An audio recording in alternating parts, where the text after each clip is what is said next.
Hey everyone, welcome to the episode on how to be an OSCP certified, finding good opportunities in the field of cybersecurity, and how not to let Tier 3 college affect your success in the field of cybersecurity.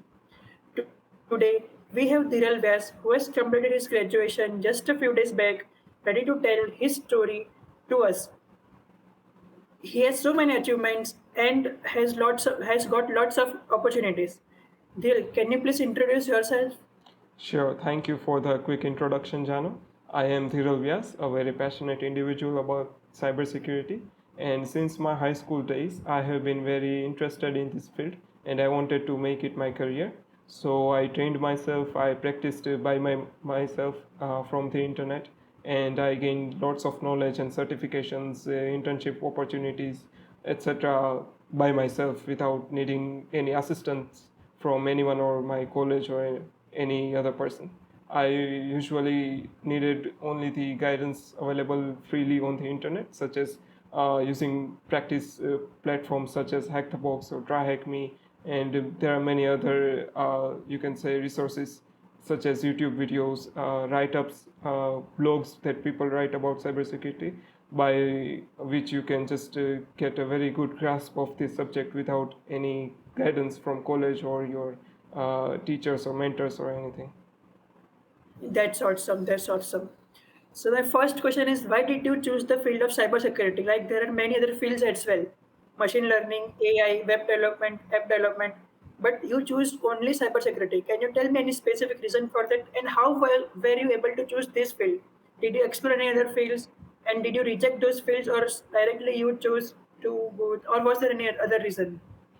Right. So regarding that question, I didn't really need to choose cybersecurity because there is a long story behind it, and I will tell that. So since my primary school, I think when I was in ninth or 10th grade, we had a PC at our house, and the hard drive in it malfunctioned. It was basically corrupt, and it wasn't booting Windows normally. It took like 10 minutes to just besides the Windows logo. It was that slow. So I kind of knew this kind of problems when Windows had a virus or something. I had to repair it myself, and I had a bootable DVD with me for installing Windows.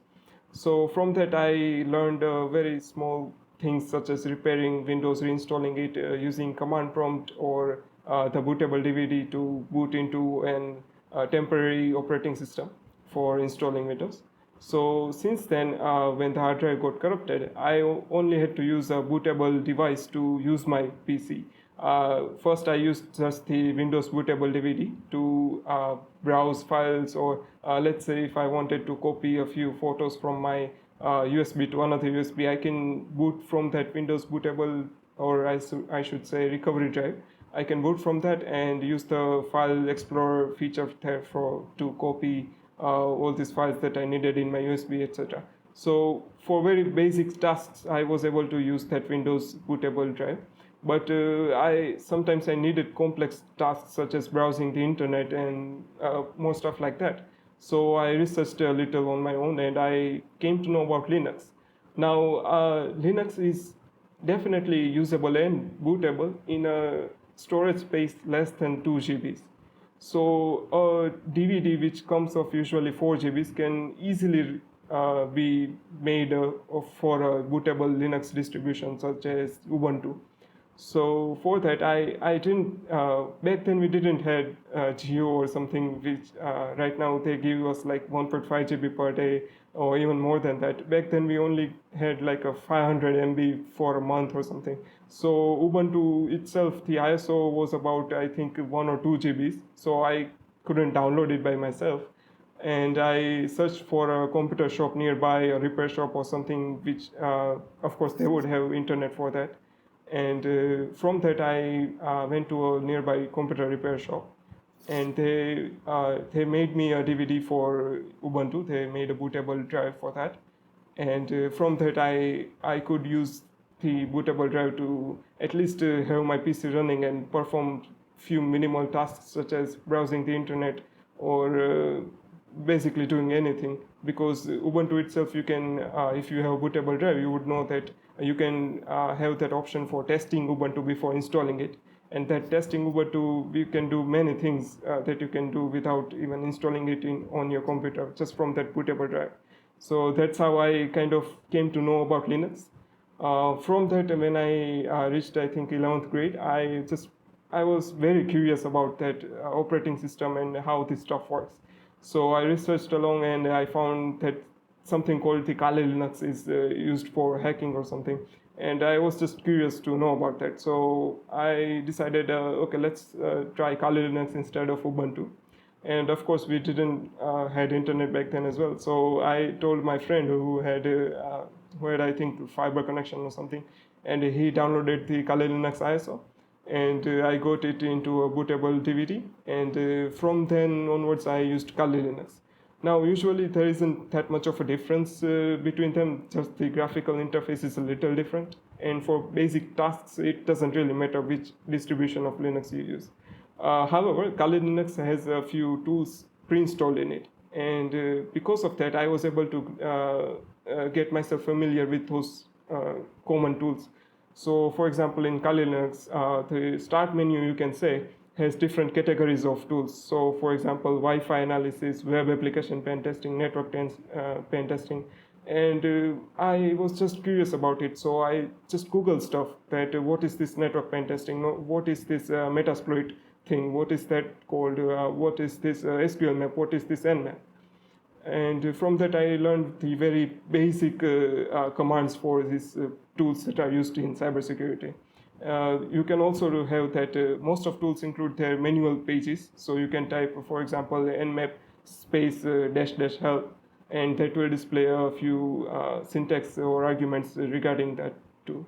And from that, I learned a few commands, few basic samples from the internet. After that, I just for trying it out, I tried Metasploitable, a machine called Metasploitable. It contains a web application for you. It has many security issues that you can practice your skills in, and of course you cannot get it on first try. So I had to look up walkthroughs and write-ups of different machines and for this Metasploitable, and from that I just learned a few basic things. So I learned that something called SQL exists, which is used for retrieving or inserting data into your database. And in that, if the query is not sanitized, you can insert your own query. And very basic stuff like that I learned from just reading write-ups or walkthroughs regarding these boxes. There are also many online platforms such as Hack the Box or TryHackMe, in which you don't really have to install anything, just have to connect to their network, and they provide many IP addresses, which are different boxes, which have very different security issues that you can train yourself on or practice. And from just doing that or reading walkthroughs, of course, you cannot expect to do everything by yourself. You will need some help, which you can get on the Discord channels for that particular platform. And if that box is really old or something, you can find a write-up or walkthrough on the internet easily.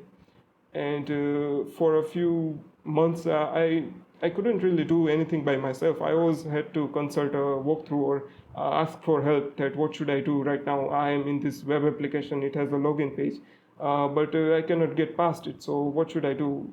And stuff like that, I of course needed help. And everyone does. No one just knows what to do by themselves.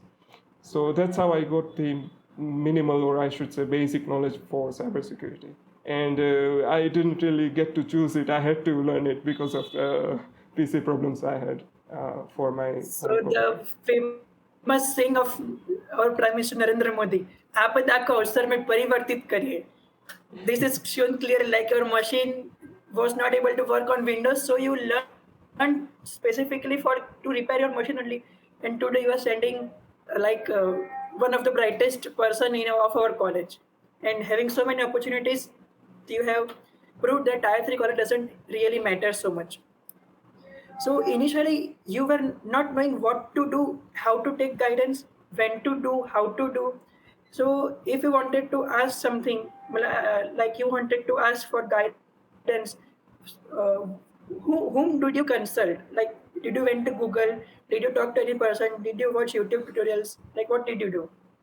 Right. So as I mentioned earlier, I practiced a lot on online platforms. They give you an IP address and you have to find yourself a way inside that machine or a box. And for that, they give you no guidance whatsoever. They don't tell you any hints or anything that you should do this, or if you encounter a login page, you should try SQL injection or stuff like that. And before knowing what to do, you can't really do anything about that. If you don't know what SQL is or don't know what SQL injection is or where to even apply that, you won't know what to do when you encounter this login page. So first and foremost, I always did a quick Google search. For example, if I'm doing a hack the box machine, I would search for hack the box, then the machine name, then I would search for login page or something. And if that doesn't return anything, I would go to the official Discord channel that Hack the Box has, and all of the platforms have them. Even TryHackMe, Offensive Security, you can go there and ask fellow students or people who are practicing with you. If someone has turned that box, they will definitely help you. And you can ask that I am stuck in this page. I tried all these concepts or aspects, but I couldn't find a way in. So can you please help me? And then they will definitely help you. And apart from that, I also watched a lot of write-ups and walkthrough on YouTube. So for example, there is a channel called IPSEC, and they post write-ups for hack the box machines which are retired every Sunday, I think. And you can gain invaluable knowledge from that, because just by watching them, you gain a methodology that first of all, if you are given an IP address, you will do an nmap scan. You will not just go to a browser and paste it in, because you need to know what ports and services are running on that particular IP address and stuff like that. You need to know, and you get to know from those write-ups and walkthroughs. You can also read a few. I think there are many write-ups on medium.com and other blog websites such as that as well. And besides that, I usually just consulted the internet. There was no one around me available physically, like in my college, or anyone who can help me in that regard. So internet has always been a best friend for me and helping me throughout all my journey. Okay, that's great, great. So, how does open source and the hype of India competitive programming affect cybersecurity? Like one by first open source and then competitive programming. Does it affect or not? Like what are your says? Right. So open source is very helpful in cybersecurity. So for example, there are many new exploits and new methods coming out every day. Let's say, for example, the cloud pen testing. It's a very new concept, and you won't get it by yourself. And the resources available for them are available on open source websites such as GitHub. Let's say, for example, WhatsApp posted a new update on their desktop software, that application, and they had a security issue in that. So you won't get to know about it, or you won't get to know the research that people did to find out that security issue if it wasn't for open source development. For example, in GitHub, if they have a repository for WhatsApp, people would post their findings that there exists this security issue, and you get to research about it from GitHub. If GitHub doesn't exist, if it is closed source, you won't know what happens behind the scenes. You won't know what security issues are there in these latest updates, stuff like that. So open source is very helpful in cybersecurity. You can train yourself based on finding bugs or doing source code review, and you can also get bounties for that if that company you are doing a review for is a very popular or well-known company. They usually provide a bounty if you find a security issue in their GitHub repository or stuff like that. Now, for the other part, the competitive programming, I believe it is completely useless if you want to gain skills in even computer science, not only cybersecurity, because lots of competitive programming questions are based on your maths skills. They don't really test your computer skills. For example, like in my case, I had to make a bootable drive and boot the Linux on my computer. I didn't encounter any maths problem in that. No competitive programming question could have helped me there. I had to help myself. I had to gain resources from the internet and do everything by myself. No amount of competitive programming would have helped me there. So I think it is pretty useless, not only for cybersecurity, but now even for a few computer science fields as well. Competitive programming is not a good aspect you should focus on, by my opinion. So, in short, competitive program is not required to Definitely. get a job in cybersecurity. Yes, it is never required. Okay, that's great. Now, another question is if you get stuck on a particular question, say in the hack the box question, how do you approach the problem furthermore? Like, do you search the answers? Do you take help from a person, or what do you do? Right. So this is regarding my OSCP exam as well. Now in Hack the Box, you can typically get help from your friends or from their resources like walkthroughs and stuff. But let's say you are in an exam like OSCP where you don't really get any help because those boxes are never, faced by anyone else. So my methodology was just to take a break for a few minutes, for 10 to 15 minutes. I would just walk outside or get a stroll in, and I would just think about what I did before uh, getting stuck there. So again, an example of a login page, let's say. I did a nmap scan and I saw port 80 there, and I went to there and I got a login page for that, and I cannot get past it. So I would get a break. I would just walk outside, and then I will think, what did I just do for this box? First, I did an nmap scan. That is great. That is what you should do. Next, I went to port 80. However, I forgot that there might be many other services, might be many other ports, such as port 22, 21, FTP, anything else present there that I forgot to look for. And then I will go back to my exam, and I will see that, oh yes, nmap scan did tell me that there was this another service running on port 8080, another web server. And I forgot about that. So because of that break, I was able to remember, oh, I forgot about this stuff. So I should go back and look how I got here, how I got to this wall that I cannot go past. So that's my trick, you can say, to just have a break and think about what you did. That's great. That's great. So the next question is, how did you manage your college and cybersecurity studies? Did your college support you in any ways? And how, like we are from Tier 3 college, so how did you avoid the tag of Tier 3 college while getting placements, while getting these good placements? Like your placements is one of the best in our college. Yeah. How did you avoid that? So first of all, if you are a passionate individual, if you have the skills or you have the knowledge for any of the field in computer science, your college name won't matter. You can apply on your own using many freely available resources such as LinkedIn, and you will get your interviews. And if you, of course, have that skills, if you can demonstrate it, they will accept you. They won't see what college you belong to, or what's your name of professors, or what subjects you studied. They won't say that. And of course, you can gain many other experiences such as certifications, bug bounty in cybersecurity. You can display that on your resume, and your college name, the hiring people won't even see that if you have a good certification written on your resume. So, and my college didn't really support me in any way. My OSCP exam, I gave it during COVID era. That is because we didn't go to the classes physically, and I had plenty of time because of online classes. You you don't really need to attend that much. And because of that, I had the whole day by myself, and I would just do PWK labs, which you get on buying the OSCP exam. You get to practice for 30 days or even 60 days nowadays. You can practice on their boxes, and I just did that for the whole days. I would do like 3 to 4 boxes on the PWK labs every day. And that is only possible because I didn't have to go to the college and didn't have to waste, I won't say waste, but didn't have to give 5 hours of my day to the college. So right. So now, from where the main question is, from where to take the guidance, and how would you now start if you were a beginner? Right. So when I started, I of course had to do everything by myself, and there wasn't that much of I should say there wasn't a popular platform like there is today. I had to find everything myself. What sites give you free access to their internet network to practice your security skills, and what sites or what platforms provide that for free.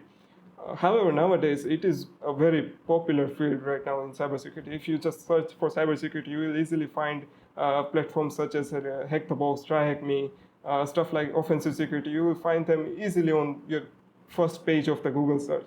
Uh, when I started, I don't think TryHackMe was that popular. Now, TryHackMe is a very good site for beginners. because they start from like making you learn simple Linux commands, and they give you practice for like OSCP exam as well. So from very beginner stuff to intermediate to even advanced stuff.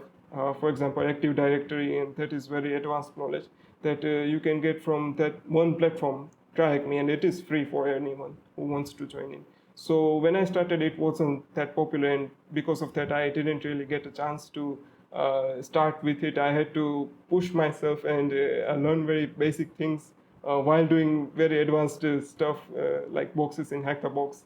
So it was a very slow start for me. But if I had TryHackMe available, I would definitely go for that, and that would cover all of my basics from one platform. So I would definitely recommend that. Okay. So as a beginner or as a student who is keen to learn cybersecurity must try me hack. TryHackMe, yes. Try hack me. Yes, Yes. yes. So you are now OSCP certified. Does this certification help in securing any of the universities in USA? Like you are going to USA for a Yes. master's further education. So does this OSCP certification help you in any kind? Definitely, the as I said earlier, your resume will definitely stand out more if you can show many certifications or experience or even bug bounty rankings. For example, in my resume, I have the OSCP certification. I have also have two or three more practical ethical hacker and practical network pen tester certifications as well, so that makes it stand out. Also, I have done a few bug bounty programs like Geo, Navient Bounty, the Pfizer program on HackerOn, so that makes it stand out as well on my resume. So it definitely helps if you are from any college. It doesn't matter tier 1, tier 2, tier 3. If you have a good certification that supports your career path, then your resume will stand out from many other people who don't even know what their career they want to build. So Dhiral, can you please like to tell us about the any other information or tips that you will like to give to us? Right. Well, not only for cybersecurity, but for anyone who is passionate about any subject, I would say just follow it instead of like going towards what the craze is. I've seen many people who just say, "Oh, blockchain." Like for a few years ago, they said blockchain is the real deal. They have Web3. In few years, it will be covered by Web3 or whole internet. And right now, you can see nothing's happening in blockchain. So many people who weren't passionate about anything or who didn't have a clear goal in their mind for their career went to that blockchain stuff because it was very popular. It was very hyped back then in a few years ago, and right now there's nothing happening in there. And similarly, I would advise that you should try many career paths. That's not that bad of a thing, but stick to one that you are passionate about. If you like graphic designing, go for that. You don't really have to go into cybersecurity or mobile app development. Going there will just waste your time. If you like playing games, you can try game development. If you like, let's say, using Linux, you can become a system administrator. If you like networking, you can become a network administrator.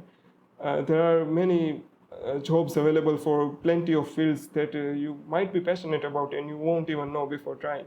So definitely give a try to every field that you think you can be passionate about, but stick to one that you really want to build a career on. Don't just try to master every field, and then you will end up with a jack of all trades.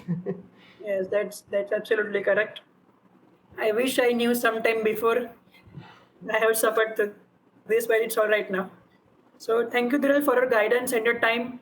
That's all the questions that I have today in this video. If you have any questions for Dhiral, please mention in the comment box and we will try to answer each and every question of yours. We have also our social media links below. Try to connect with us and it will be great learning with you. And lastly, make sure to like, share and subscribe and see you in the next video. Thank you. Thank you.